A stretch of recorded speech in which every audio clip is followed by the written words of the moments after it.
the chance to vanquish the demons of fear, division, and hate that have consumed us and continue pursuing the unfinished promise of this great nation, the dream that our parents and grandparents fought and died and sacrificed for.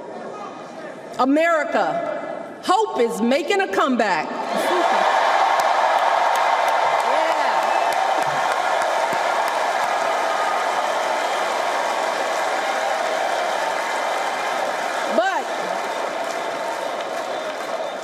To be honest, I am realizing that until recently, I have mourned the dimming of that hope.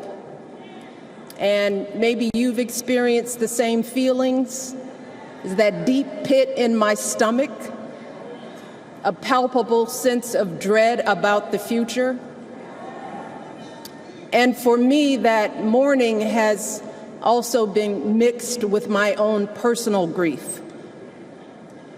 The last time I was here in my hometown was to memorialize my mother, the woman who showed me the meaning of hard work and humility and decency, the woman who set my moral compass high and showed me the power of my own voice.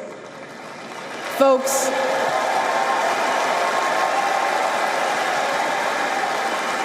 I still feel her loss so profoundly. I wasn't even sure if I'd be steady enough to stand before you tonight, but my heart compelled me to be here because of the sense of duty that I feel to honor her memory and to remind us all not to squander the sacrifices our elders made to give us a better future. You see, my mom, in her steady, quiet way, lived out that striving sense of hope every single day of her life. She believed that all children, all people have value, that anyone can succeed if given the opportunity. She and my father didn't aspire to be wealthy. In fact, they were suspicious of folks who took more than they needed. They understood that it wasn't enough for their kids to thrive if everyone else around us was drowning. So my mother volunteered at the local school. She always looked out for the other kids on the block. She was glad to do the thankless, unglamorous work that for generations has strengthened the fabric of this nation. The belief that if you do unto others, if you love thy neighbor, if you work and scrape and sacrifice, it will pay off. If not for you, then maybe for your children or your grandchildren. You see, those values have been passed on through family farms and factory towns, through tree-lined streets and crowded tenements, through prayer groups and National Guard units and social studies classrooms. Those were the values my mother poured into me until her very last breath. Kamala Harris and I built our lives on those same foundational values. Even though our mothers grew up an ocean apart, they shared the same belief in the promise of this country. That's why her mother moved here from India at 19. It's why she taught Kamala about justice, about the obligation to lift others up, about our responsibility to give more than we take. She'd often tell her daughter, "Don't sit around and complain about things, do something." So, with that voice in her head, Kamala went out and she worked hard in school, graduating from an HBCU, earning her law degree at a state school. And then she went on to work for the people, fighting to hold lawbreakers accountable, strengthening the rule of law, fighting to get folks better wages, cheaper prescription drugs, a good education, decent health care, child care, elder care. From a middle-class household, Kamala worked her way up to become Vice President of the United States of America.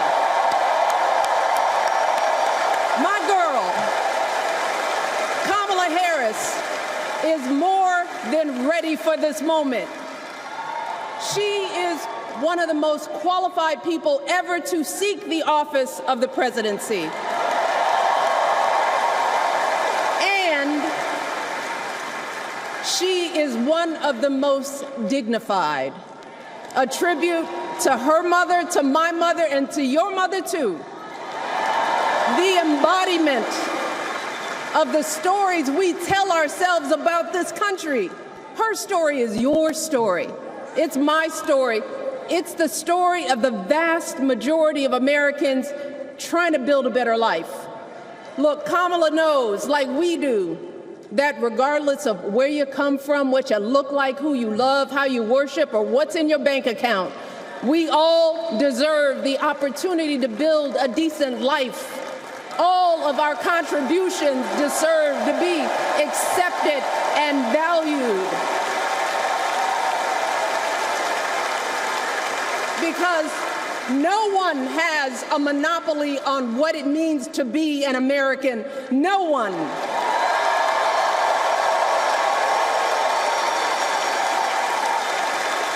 Kamala has shown her allegiance to this nation, not by spewing anger and bitterness, but by living a life of service and always pushing the doors of opportunity open to others. She understands that most of us will never be afforded the grace of failing forward. We will never benefit from the affirmative action of generational wealth.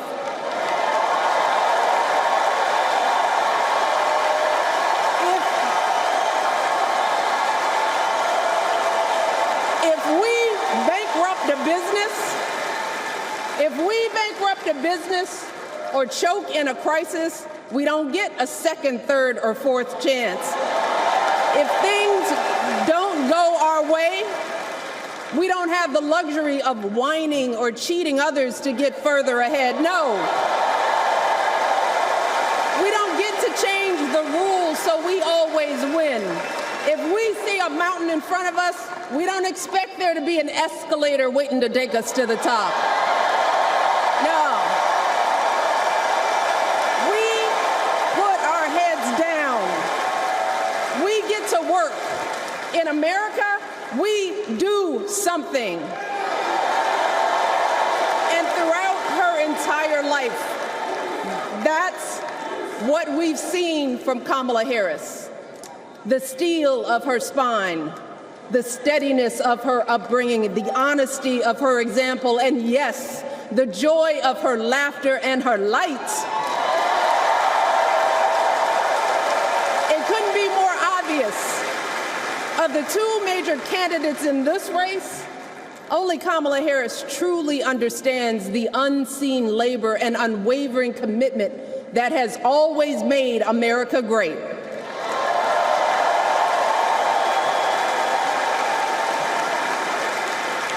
Now, unfortunately, we know what comes next. We know folks are going to do everything they can to distort her truth. My husband and I sadly know a little something about this. For years, Donald Trump did everything in his power to try to make people fear us. See, his limited, narrow view of the world made him feel threatened by the existence of two hardworking, highly educated, successful people who happen to be black.